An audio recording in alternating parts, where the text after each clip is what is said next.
आप देख रहे हैं NMT न्यूज और आपको रखे सबसे आगे। देश में 2025 से शुरू होगी जनगणना, संप्रदाय को लेकर भी होगा सवाल। 2028 में पूरा होगा परिसीमन। जनगणना को लेकर बड़ी खबर सामने आई है। सरकारी सूत्रों के हवाले से बताया गया है कि अगले साल से जनगणना शुरू होगी।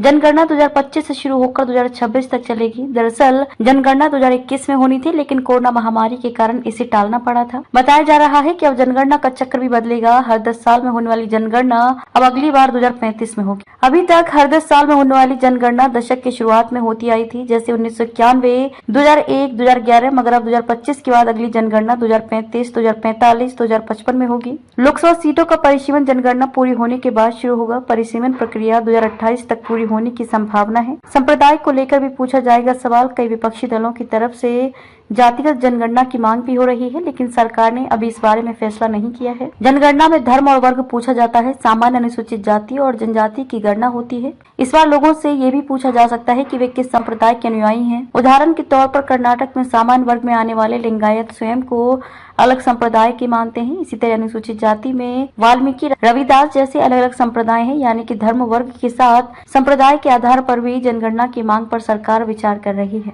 जनगणना का इतिहास: भारत में पहली जनगणना 1872 में गवर्नर जनरल लॉर्ड मेयो के शासनकाल के दौरान आयोजित किया गया था। 1881 में भारत की पहली संपूर्ण जनगणना 1881 आयुक्त WC फ्लोडेन के द्वारा कराई गई थी। इसके बाद यह हर 10 साल में एक बार होती आ रही थी। हालांकि कुछ एक बार इसमें गैप भी देखा गया। स्वतंत्र भारत की पहली जनगणना 1951 में की गई थी। इसके बाद भारत में 6 बार जनगणना की गई: 1872, 1881, 1891, 1901, 1911, 1921, 1931, 1941। आजाद भारत की पहली जनगणना 1951 में, 1951, 1961, 1971, 1991, 2001 और 2011।